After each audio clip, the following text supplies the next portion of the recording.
dears, welcome back to my channel. Balik lagi sama aku, Lilis Verunisa. Apa kabar kalian semuanya? Semoga sehat selalu dan bahagia selalu, amin. Nah, aku mau bilang ke kalian, aku memutuskan untuk berhenti jadi skincare reviewer karena berbagai alasan. Salah satunya adalah kulitku sekarang udah mulai sensitif dan aku memutuskan buat nggak gonta-ganti skincare. Pastikan skincare reviewer itu bakal gonta-ganti skincare untuk bisa mereview produknya buat kalian. Jadi aku udah nggak bisa gonta-ganti skincare lagi dan aku memutuskan untuk menetap di satu skincare aja. Dan untuk gantinya channel ini aku bakal isi dengan konten-konten yang menjelaskan tentang sejarah, entah itu tentang tokoh, sebuah kejadian, dan untuk selingan mungkin aku bakal isi dengan Shopee Haul.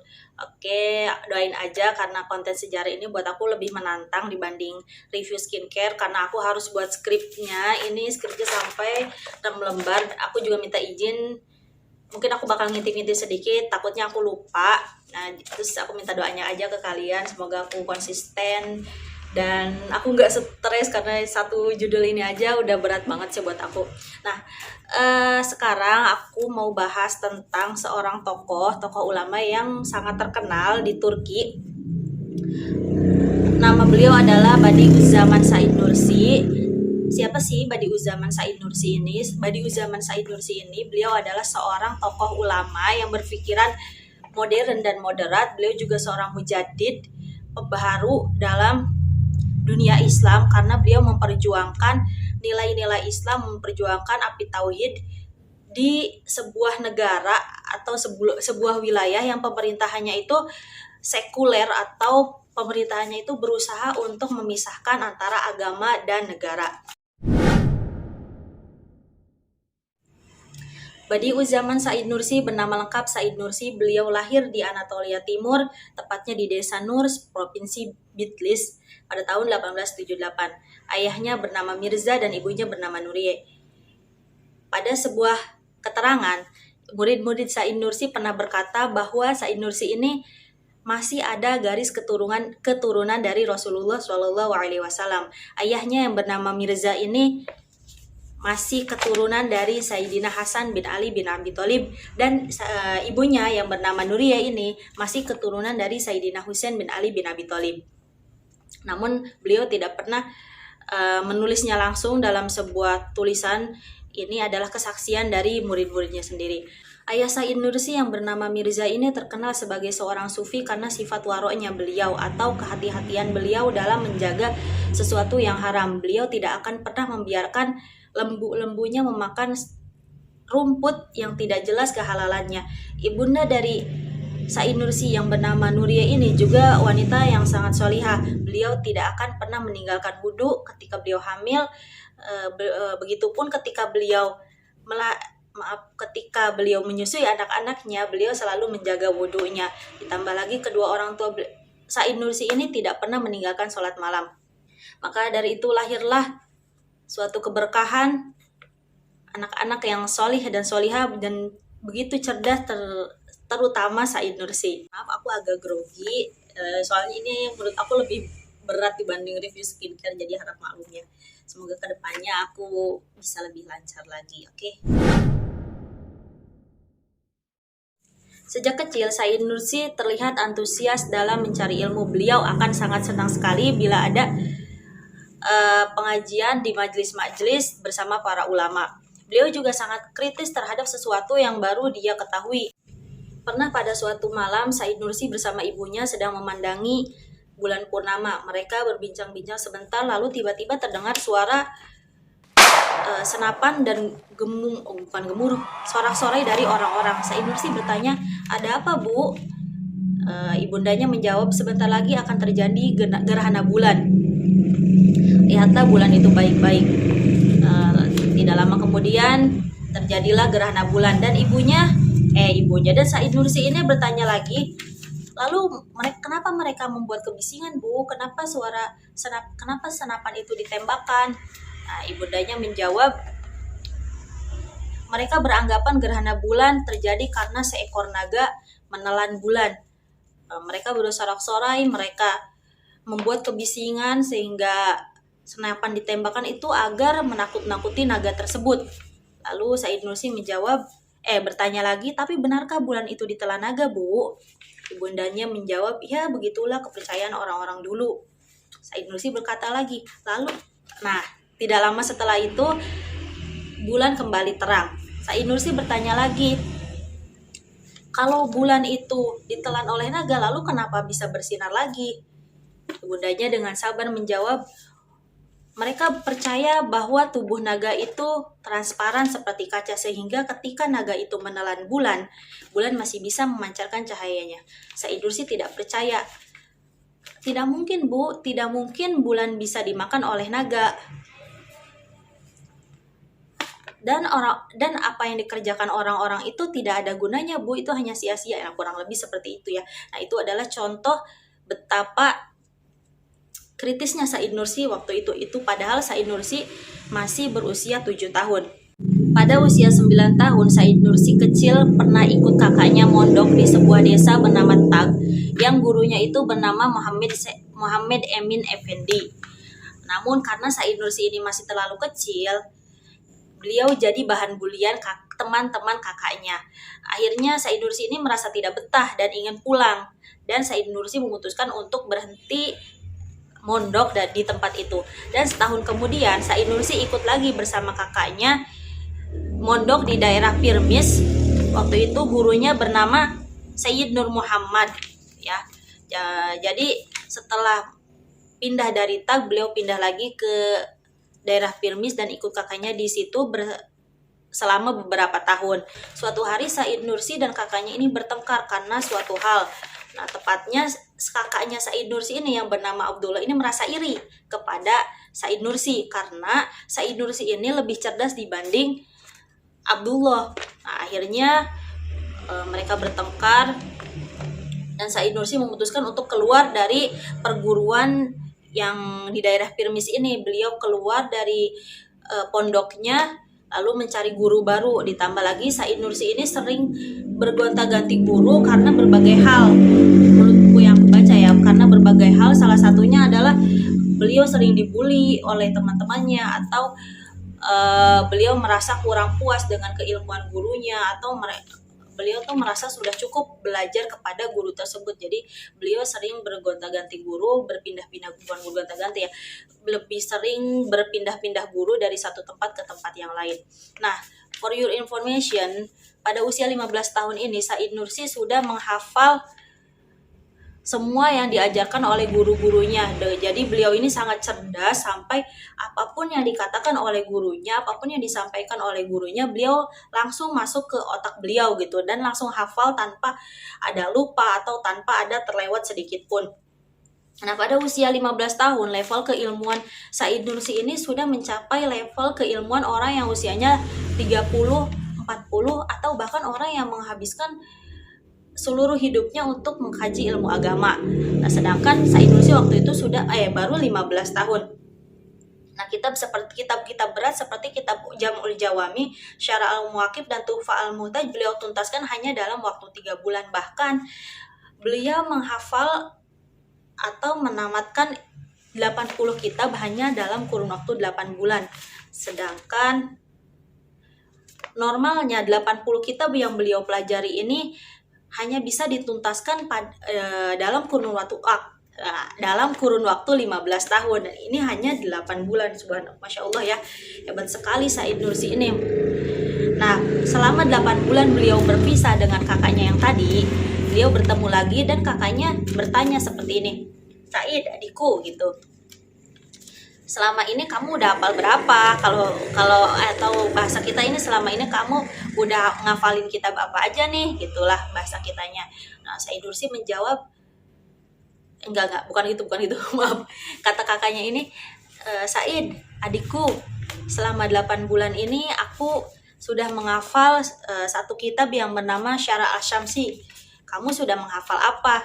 Lalu Said Nursi menjawab, selama 8 bulan ini aku telah menghafal 80 kitab termasuk Syara al-Syamsi. Ya, begitu hebatnya Said Nursi sampai kakaknya saja bisa beliau saingi gitu. Bisa beliau tandingi. Kurang lebih seperti itu. Sehingga guru Said Nursi yang bernama Syekh Muhammad Syalali ini memberikan gelar yang prestisius pada zamannya, yaitu Molla. Kalau sekarang mungkin namanya Ustadz ya, Molla. Namun beliau menolak gelar itu karena beliau merasa tidak pantas. Bukan hanya gelar, gurunya beliau ini juga memberikan serban serta jubah yang memang sudah selayaknya diberikan kepada seorang molla. Namun sekali lagi Said Nursi menolaknya karena beliau tidak pantas gitu. Kecerdasan beliau juga dibuktikan ketika Said Nursi ini bertemu dengan Syekh Molla Fethullah Effendi. Said Nursi ini disuruh untuk menghafal satu halaman dari sebuah kitab yang bernama Maqamat Al-Haririyah. Nah, dengan hanya sekali membaca, Said Nursi ini sudah hafal tanpa salah, tanpa terlewat sedikit pun.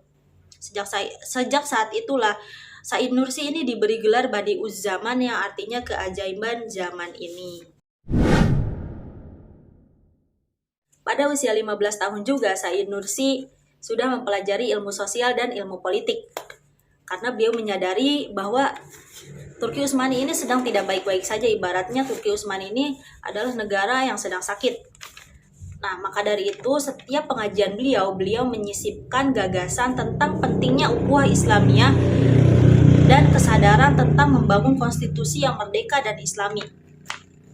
Nah, karena gagasan beliau ini, Said Nursi mulai dicurigai oleh pemerintah setempat karena beliau sedang singgah di Mardin. Mardin itu suatu wilayah. Beliau akhirnya dicurigai oleh gubernurnya itu sendiri, oleh gubernur wilayah itu. Jadi Said Nursi ini diusir dan ditanya ingin kemana. Said Nursi menjawab, saya ingin ke Bitlis. Maka dari itu Said Nursi diantar ke suatu tempat yang bernama Bitlis. Said Nursi ini dikawal oleh 2 orang polisi. Dikawal di sini bukan dikawal secara baik-baik, bahkan Said Nursi ini diborgol kedua tangannya, dan ketika Said Nursi meminta izin untuk sholat sempat tidak diizinkan. Namun Said Nursi memaksa karena ya mau bagaimana lagi, orang mau sholat masa nggak boleh gitu kan.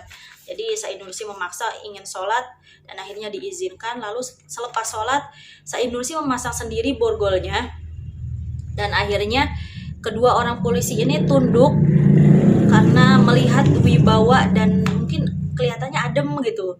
Badi'uz Zaman Said Nursi itu wibawanya tuh adem banget. Jadi akhirnya 2 orang polisi ini tunduk menjadi murid beliau, begitulah. Dan beliau melanjutkan perjalanan ke Bitlis dengan tangan tanpa borgol.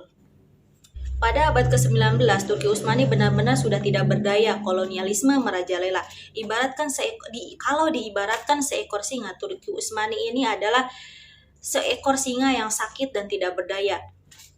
Bahkan Turki Utsmani sudah kehilangan 40% dari wilayahnya. Belum lagi dia harus membayar hutang-hutang yang besar kepada musuh-musuhnya. Bukan hanya Turki Utsmani, negara-negara barat sudah menguasai hampir seluruh wilayah Islam pada masa itu. Sampai suatu ketika Said Nursi berada di kediaman Gubernur Tahir Pasha, beliau dipanggil ke ruangan sang gubernur. Kata Gubernur Tahir Pasha ini, silakan baca koran yang sudah saya tandai. Jadi Gubernur Tahir Pasha ini sudah menandai satu kalimat, sebaris kalimat. Sebaris kalimat itu adalah ucapan dari seorang dari seorang Perdana Menteri Inggris yang bernama William Ewart Gladstone. Kalimatnya begini, selama kaum muslim memiliki Al-Quran, kita tidak akan bisa menundukkan mereka. Kita harus mengambilnya dari mereka. Kita harus menjauhkan mereka dari Al-Quran, atau kita harus membuat mereka kehilangan rasa cinta terhadap Al-Quran. Begitu kata William Ewart Gladstone. Nah, setelah Said Nursi membaca kalimat tersebut, wajah Said Nursi ini langsung merah padam, marah. Ya, siapa yang tidak marah ketika umat Islam terancam waktu itu? Beliau langsung bergegas menjelajahi Van, Bitlis, Siirt, dan hampir seluruh Anatolia Timur untuk menyadarkan masyarakat betapa pentingnya Al-Quran dijadikan sebagai pedoman hidup. Bukan hanya itu saja, Said Nursi juga membangun madrasah-madrasah di kawasan Anatolia Timur dibantu oleh Gubernur Tahir Pasha. Karena beliau yakin ilmu agama dan ilmu modern bisa menyelamatkan Turki Utsmani pada saat itu. Dan beliau juga yakin kalau ilmu modern dan ilmu agama ini bisa bersatu menjadi kekuatan yang baru. Dan beliau juga tidak menyangkal atau beliau juga tidak menolak akan perkembangan zaman dan ilmu modern. Hanya saja beliau ingin masyarakat Turki Utsmani ini mengenal jati diri mereka bahwa mereka adalah seorang muslim dan mereka tidak boleh meninggalkan ilmu-ilmu agama Islam gitu loh ya. Setelah madrasah-madrasah itu didirikan, Said Nursi ini berpikir panjang. Jadi beliau memikirkan kelanjutan dari para pelajar itu untuk mencapai keilmuan yang lebih tinggi. Jadi tercetuslah keinginan untuk membangun sebuah universitas Islam yang diberi nama Madrasatuz Zahra. Namun meskipun di belakang beliau ada seorang gubernur yang bernama Tahir Fasya itu, namun untuk membangun sebuah universitas dibutuhkan izin atau persetujuan dari pemerintahan pusat. Sedangkan di pemerintahan pusat ada saja orang-orang yang tidak menyukai pergerakan Said Nursi dan tidak menyukai adanya Islam berkembang di Turki Utsmani. Untuk tambahan informasi, Said Nursi ini ingin Madrasatuz Zahra menjadi kembaran atau menjadi saudara kembar dari Universitas Al-Azhar yang ada di Mesir. Jadi beliau ingin Madrasatuz Zahra ini sebesar yang ada di Mesir gitu loh. Untuk merealisasikan keinginannya ini, Said Nursi mencoba mengirimi Sultan Abdul Hamid II sepucuk surat. Namun setelah ditunggu beberapa waktu, tidak ada juga balasan dari Sultan Abdul Hamid II. Tidak ada balasan di sini entah karena Sultan tidak membacanya atau karena Sultan mengabaikan surat itu atau bahkan Sultan sama sekali tidak menerima surat tersebut karena memang bukan rahasia umum orang-orang yang di sekitar Sultan ini seperti para menteri, pejabat dan yang lainnya ini kebanyakan sudah sudah sekuler gitu. Jadi sudah tidak mendukung Islam sama sekali begitu. Jadi banyak kemungkinan kenapa Sultan tidak membalas surat dari Said Nursi itu. Nah, Said Nursi tidak putus asa. Setelah surat-surat beliau tidak dibalas oleh Sultan, beliau nekat menemui Menteri Pendidikan waktu itu yang bernama Kemal Pasha. Namun bukan sesuatu yang diharapkan yang Said Nursi dapat, namun malah Said Nursi ibaratnya diusir, tapi diusirnya ya begitu, tidak boleh bertemu dengan Sultan. Dan keinginannya itu jelas-jelas ditolak, keinginan membangun universitas jelas-jelas ditolak oleh Kemal Pasha. Said Nursi tidak kehilangan cara, beliau menulis ulang surat yang dituju untuk Sultan di media massa karena beliau yakin kalau tulisannya di media massa pasti akan sampai ke tangan Sultan. Nah, isi dari Nah, 3 poin penting yang ada di dalam surat itu adalah yang pertama, Said Nursi meminta Sultan untuk lebih memperhatikan pendidikan yang ada di Anatolia Timur. Yang kedua, Said Nursi mengkritik pedas atas kebijakan pemerintah saat itu yang menggalakkan ilmu umum namun membabat habis ilmu agama. Jadi Sultan waktu itu banyak mengirim pemuda-pemuda untuk belajar di Eropa yang akhirnya itu menjadi ular berbisa yang bisa menghancurkan Turki Utsmani sendiri gitu loh. Yang ketiga, Said Nursi mengusulkan untuk membangun universitas yang beliau namai sebagai Madrasatuz Zahra ini. Nah, alhasil dari tulisan beliau itu membuat para petinggi pemerintahan waktu itu menjadi murka dan akhirnya Said Nursi dipenjara, bahkan disangka gila dan dimasukkan ke rumah sakit jiwa. Namun karena sebenarnya Sultan Abdul Hamid itu orang yang baik dan beliau tidak ingin beliau tidak ingin Said Nursi celaka. Akhirnya Said Nursi dibebaskan pula oleh Sultan karena yang jahat itu adalah orang-orang yang di sekitar Sultan, para pejabat pemerintahan yang tidak ramah akan ulama dan tidak suka Islam berkembang di Turki Utsmani, dan mereka ingin Turki Utsmani ini seperti negara barat, seperti negara Eropa. Jadi mereka benar-benar ingin mengakhiri kekhalifahan pada waktu itu. Nah, singkat cerita, pada Maret 1909, Zionis Internasional ini melakukan konspirasi, terjadilah sebuah pemberontakan, sebuah kerusuhan dari tentara yang dilengsarkan oleh Committee of Union and Progress. Jadi ada sebuah partai atau komite yang dibangun oleh Turki Muda. Jadi mereka ini merombak habis struktur pemerintahan yang ada di Turki Utsmani, termasuk para tentaranya itu. Jadi para tentara ini yang dilengsarkan oleh Committee of Union and Progress ini membalaskan dendam kepada orang-orang yang telah melengsarkan mereka. Jadi ya gitulah pokoknya. Dan Sultan Abdul Hamid II pun tidak lepas dari fitnah tersebut. Beliau disangka, Sultan Abdul Hamid ini disangka terlibat dalam kerusuhan tersebut, karena kerusuhannya ini kerusuhan yang cukup besar, bahkan menyebabkan korban jiwa. Pada bulan April 1909, Sultan Abdul Hamid II akhirnya dilengsarkan atau dimakzulkan. Beliau diasingkan di sebuah wilayah bernama Tesalonika. Kesultanan Utsmaniyah lalu digantikan oleh sultan yang baru bernama Mehmed Resat. Namun seperti sebelumnya, sultan yang baru ini hanya dijadikan sebagai boneka oleh orang-orang sekuler. Lalu orang-orang yang dianggap terlibat dalam pemberontakan pada tanggal 31 Maret itu akhirnya satu persatu ditangkap, dan pada Mei 1909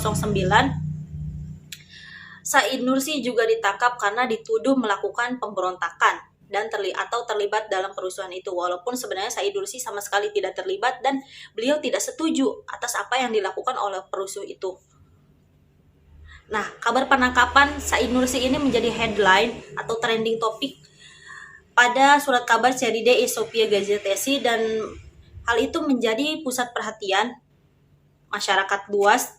Dan akhirnya tidak aneh kalau Said Nursi ini dalam sehari bisa menerima 8 kunjungan.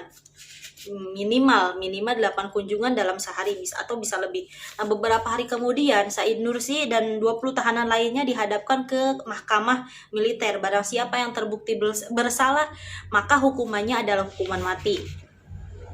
Namun Said Nursi mampu membuktikan bahwa beliau ini tidak bersalah, dan dengan penuh wibawa Said Nursi berkata kepada hakim, "Pak Tuan Hakim, silakan tanyakan kepada masyarakat luas apakah mereka melihat saya di kerumunan itu, atau apakah mereka melihat saya terlibat bersama perusuh itu." Dan akhirnya pada tanggal 23 Mei 1909 Mahkamah Militer membebaskan Said Nursi. Pada 25 Oktober tahun 1914, Turki Utsmani mengumumkan perang kepada Rusia dan bergabung pada aliansi Jerman. Dan Sultan Mehmed Reza mengumumkan jihad fisabilillah. Meskipun Badi'uz Zaman ini tidak setuju atas keputusan Turki Utsmani bergabung dengan Perang Dunia I, namun ketika seruan jihad fisabilillah ini dikumandangkan dan jelas-jelas Rusia mengarahkan moncongnya ke Anatolia dan Laut Hitam, maka Said Nursi pun tanpa ragu-ragu ikut angkat senjata, dan Said Nursi langsung mendaftarkan dirinya ke dinas ketentaraan bersama muridnya yang bernama Molla Habib, dan beliau di sana menjadi seorang mufti. Namun walaupun jabatan beliau sebagai seorang mufti, tapi beliau ikut berperang dan berada di garis paling depan. Lalu pada akhir 1915, tepatnya pada musim dingin, terjadi pertempuran sengit di garis depan Pasinler.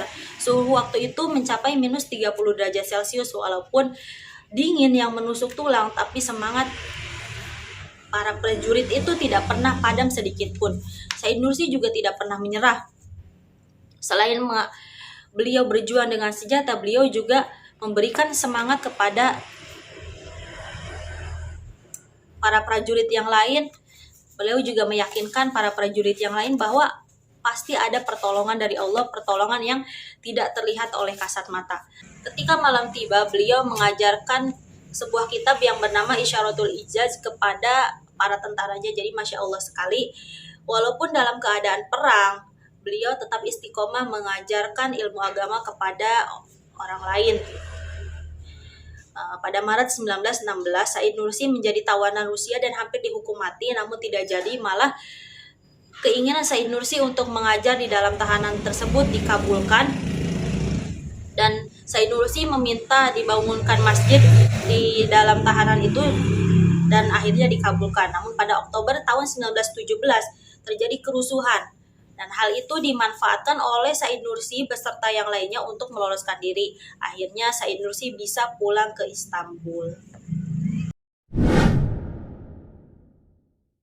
Pada tahun 1925, Said Nursi kembali ditangkap dan digiring ke pengasingannya yang berada di Burdur. Nah, dari situlah awal mulanya 25 tahun kesedihan, kesengsaraan yang dialami oleh Said Nursi yang berada di pengasingan. Jadi selama 25 tahun itu Said Nursi berpindah dari satu pengasingan, dari satu penjara ke penjara lain. 25 tahun, hampir seperempat abad. Nah, di Burdur ini Said Nursi sempat mengajar kepada masyarakat luas, dan orang-orang di sekitar sana berbondong-bondong mau belajar ilmu agama kepada beliau. Walaupun Said Nursi ini tidak banyak melakukan pergerakan, hanya mengajar di madrasah, namun hal ini membuat takut pemerintah sekuler, sehingga Said Nursi ini kembali dipindahkan ke pengasingan yang lebih terpencil, yaitu di daerah Barla, tepatnya di desa Barla itu tempatnya di pegunungan dekat tepian barat laut Sungai Egirdir. Beliau diasingkan di sana selama bertahun-tahun. Pengasingan Said Nursi di Barla diharapkan pemerintah dapat membunuhnya pelan-pelan.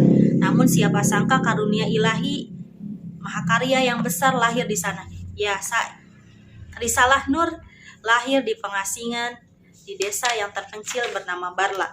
Cara Said Nursi menyebarkan Risalah Nur adalah dengan mendiktekan apa yang dia ucapkan, lalu para muridnya yang diberi nama Tolabun Nur ini menulis ulang, menyalinnya, dan mereka akan berjalan berhari-hari untuk menyampaikan Risalah Nur kepada murid-murid di Said Nursi yang ada di daerah lain.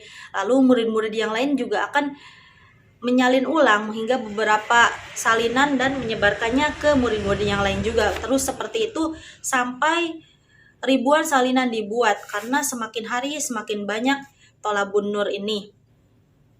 Nah, pada suatu hari tulisan Said Nur dicetak dalam bentuk buku setebal 63 halaman. Salah satu isi dari Risalah Nur adalah membahas tentang hari kiamat, yang bertepatan pada waktu itu adalah pemerintah sekuler memberikan doktrin kepada para pelajar bahwa hari kiamat itu tidak ada, dan tidak akan ada dan tidak ada kebangkitan secara fisik setelah kematian.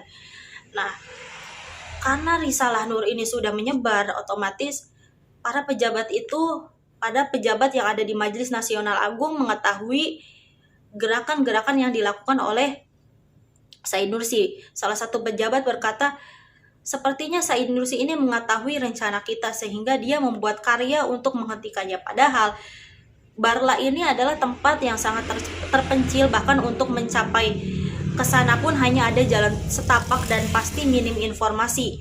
Dan ditambah di sana juga Said Nursi ini dijaga ketat oleh para penjaga, sehingga mana mungkin Said Nursi mengetahui rencana pemerintah. Dan memang benar Said Nursi ini tidak mengetahui sama sekali apa yang direncanakan oleh pemerintah.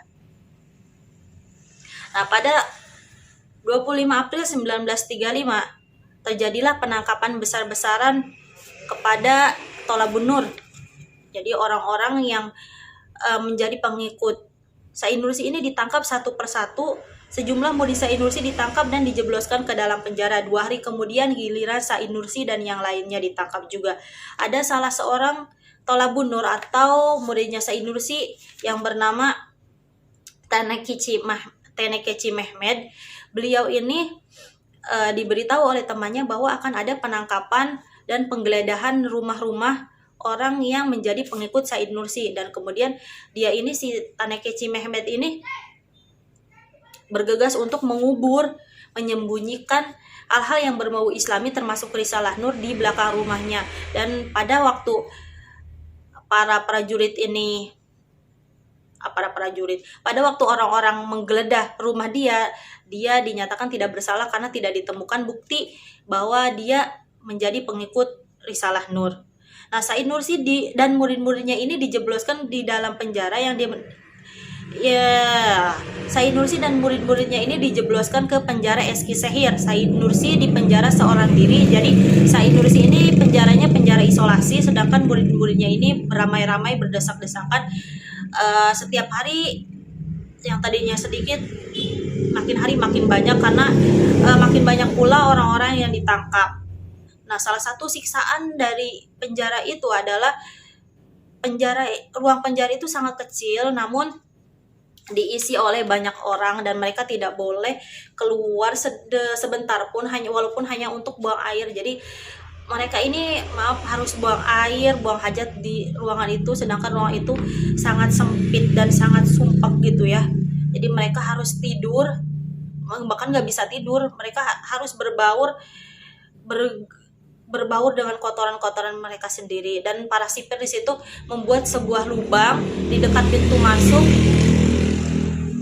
dan di lubang itu disisipkan sebuah pipa untuk menampung kotoran-kotoran dari para tahanan itu. Dan bahkan mereka tidak diberi makan selama 12 hari. Itu ya Allah, dulu mau cari ilmu agama aja susah banget, sampai harus dipenjara, sampai harus mengorbankan nyawa. Bahkan banyak sekali murid-murid Said Nursi yang meninggal ya karena kejamnya rezim pada waktu itu. Nah, pada Maret 1936 Said Nursi berusia 59 tahun. Beliau dibebaskan di penjara Eski Sehir. Namun Said Nursi dipenjara ke tempat lain yang bernama di daerah Kastamonu di pegunungan Ilgaz di selatan Laut Hitam, karena para rezim sekuler itu tidak mengizinkan Said Nursi bernafas sama sekali. Jadi tidak diizinkan Said Nursi menghirup udara bebas, walaupun ya Said Nursi sudah setua itu gitu, 59 tahun udah cukup tua, tidak banyak melakukan pergerakan, hanya saja Said Nursi masih tetap ditakuti oleh rezim. Dan sejak itu pula Said Nursi terus saja berpindah dari satu penjara ke penjara lain. Walaupun begitu, Said Nursi tidak pernah berhenti menulis Risalah Nur bagaimanapun caranya. Salah satu cara beliau menyebarkan Risalah Nur ini adalah dengan menulisnya di secari kertas, lalu secari kertas itu dimasukkan atau diselipkan di bungkus rokok atau bungkus korek. Nah, si bungkus korek ini dilempar keluar jendela yang ada di penjara, dan muridnya yang bernama Tenekeci Mehmet ini memungut, menyalinnya, lalu menyebarkannya ke murid-murid yang lain. Terus saja seperti itu. Akhirnya disebarkan ke seluruh penjuru Turki, dan Tolabun Nur ini mencapai ratusan ribu orang. Oke, cukup sekian yang bisa aku sampaikan. Aku nggak bisa menceritakan sampai Said Nursi wafat karena keterbatasan informasi yang aku dapat, dan ditambah keterbatasan waktu. Mohon maaf kalau misalkan ada salah-salah kata, karena aku ini baru banget membahas tentang sejarah dan agak pusing juga ya. Doain aja kedepannya aku bisa membawakan dengan yang lebih baik. Dan kalau misalkan kalian mau request tema apa yang bakal aku bawakan, ya silakan tulis di kolom komentar. Dan kalau kalian mau menambahkan atau mengkoreksi, silakan aja. Silakan berdiskusi di kolom komentar. Thank you yang udah nonton. Makasih, I love you so much. Assalamualaikum warahmatullahi wabarakatuh.